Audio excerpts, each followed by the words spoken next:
Hey, Imani, it's good to see you again. It's amazing to see you. I did my homework.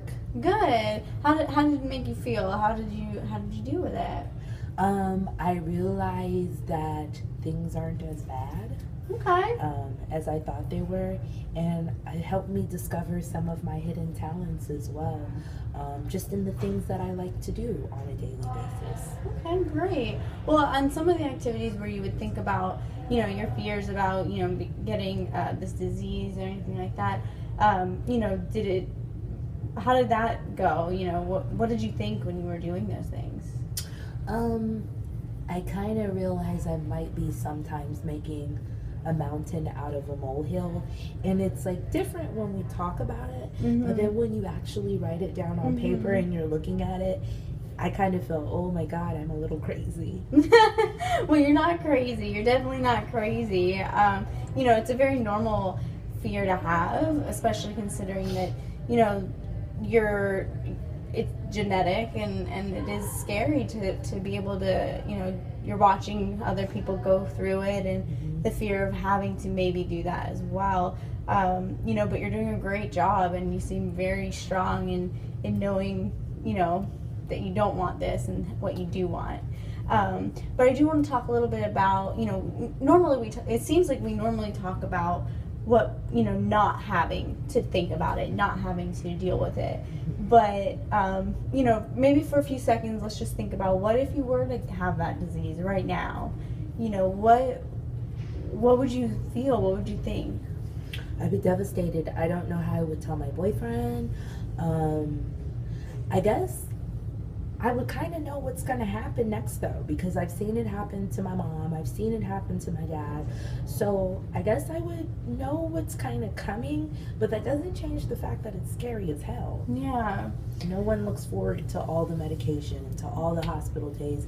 I'm quite sure the doctor talked to my parents about that first, but nobody's happy to have to go to a hospital for an ALF. No, definitely not.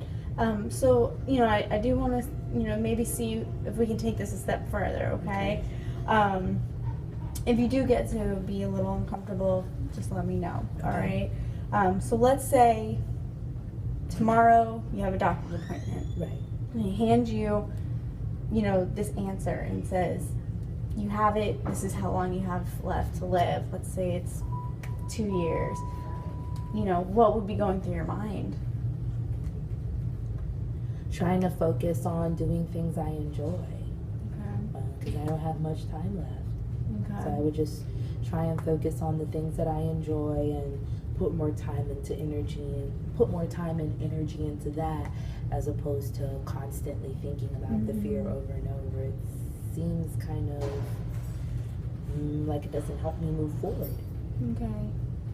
Yeah, so you feel maybe almost stuck every time you think about it. Does that sound right? Yeah, absolutely.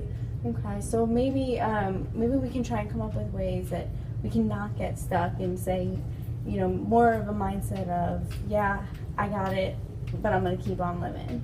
I totally get what you're saying, because when I was doing that list, I realized how much time I spend on worrying, and I feel like I could be utilizing that time doing other things. Okay, that yeah. are actually productive instead of counterproductive. Yeah, so maybe if we think about it, rather than avoid thinking about it, let's try something like that for next week. So we'll try thinking about it every so often, and then, maybe just every time you do think about it, keep telling yourself, this is counterproductive. It is what it is, but I'm going to keep on going and not let this stop me. Okay. Does that sound like something we can work on? Absolutely. I think it'll help me build up a tolerance to the fear, because I think it'll always kind of be there, especially knowing that it's hereditary. Right. But I think that'll help me kind of build up a tolerance and, begin to feel normal again. Exactly, which is exactly what we're wanting. Okay. So then I'll see you next week. We'll work on that, and we'll see you then. All right, perfect. All right. Thanks.